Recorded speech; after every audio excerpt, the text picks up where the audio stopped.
నమస్తే, welcome to of the record. ఒక్కటంటే ఒక్క ఎలక్షన్ అన్ని రాష్ట్రాల్లో రాజకీయ ప్రకంపనలు సృష్టించింది.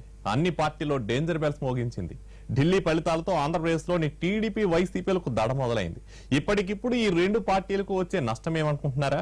ఆ ఎఫెక్ట్ ఎలా ఉండబోతోందో మీరే చూడండి. ఢిల్లీలో ఆమ్ ఆద్మీ పార్టీ సాధించిన విజయం ఆల్ టైమ్ రికార్డ్.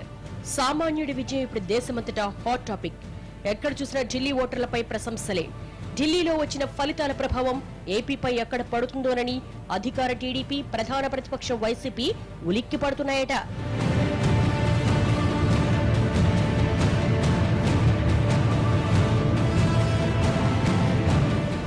ఈ రెండు పార్టీల ఉలికిపాటుకు కారణాలున్నాయి.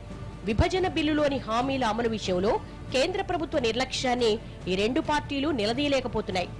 ఏ పార్టీకి ఉండే కారణాలు ఆ పార్టీకున్నాయి. విభజన జరిగాక ఏపీకి ప్రత్యేక స్టేటస్ ఇస్తామన్న హామీ అటకెక్కినట్టే. చట్టంలో పేర్కొన్న అనేక అంశాల అమలుపై సందేహాలు ముసురుకున్నాయి.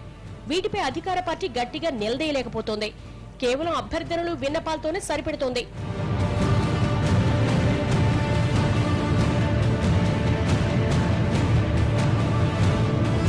పోనీ ప్రధాన ప్రతిపక్షమైన గొంతెత్తుతోందా అంటే ఆ పార్టీది మౌనరాగమే. సరిగ్గా టైం చూసుకుని ఎంట్రీ ఇచ్చింది ఏపీ కాంగ్రెస్.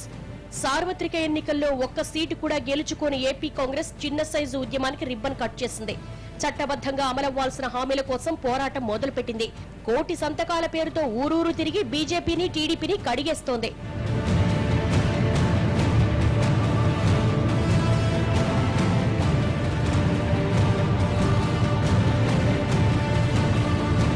ఇదే సమయంలో ఎమ్మెల్సీ ఎన్నికలకు గంట మోగింది. దీంతో రెండు పార్టీలో కంగారు మొదలైందని తెలుస్తోంది. వచ్చే నెలలో ఏపీలో ఉపాధ్యాయ, పట్టభద్రుల నియోజకవర్గాలకు ఎన్నికలు జరగబోతున్నాయి. ఢిల్లీ అసెంబ్లీ ఎన్నికల ఫలితాలు ఇక్కడ ప్రతిబింబిస్తాయా అన్న అనుమానాలు వస్తున్నాయట అధికార ప్రతిపక్ష నేతలకి.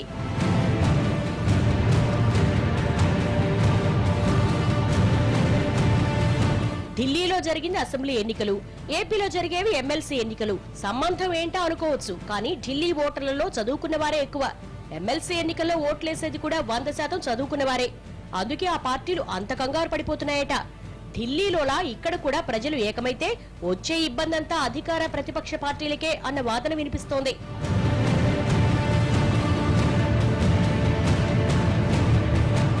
రాష్ట్ర విభజనను తీవ్రంగా వ్యతిరేకించిన సీమాంధ్ర ప్రజలు ఆ పని చేసిన కాంగ్రెస్ కు గుండు సున్నా చుట్టి ప్రతీకారాన్ని తీర్చుకున్నారు. రాష్ట్ర ప్రజలే తమకు ముఖ్యమని గత ఏడాది ఎన్నికల్లోనే తేల్చి చెప్పారు. మరి ఇప్పుడు రాష్ట్రానికి రావాల్సిన ప్రాజెక్టుల కోసం పోరాడని పార్టీలు ఏ విధంగా చూస్తారో అన్న ఆందోళన టీడీపీ, వైసీపీ నేతల్లో ఉందట. ఢిల్లీలో పట్టణ ఓటర్లు కాబట్టి ఫలితాలు ఏకపక్షంగా వచ్చాయని, మన రాష్ట్రంలో అలాంటి అవకాశం లేదని చెబుతూ పైకి కవరింగిస్తున్నా లోపల మాత్రం అవే అనుమానాలట. ఎమ్మెల్సీ ఎన్నికల్లో ఓట్లేసేవారంతా చదువుకున్న వారు కాబట్టే ఎక్కడో డౌట్ కొడుతోందట.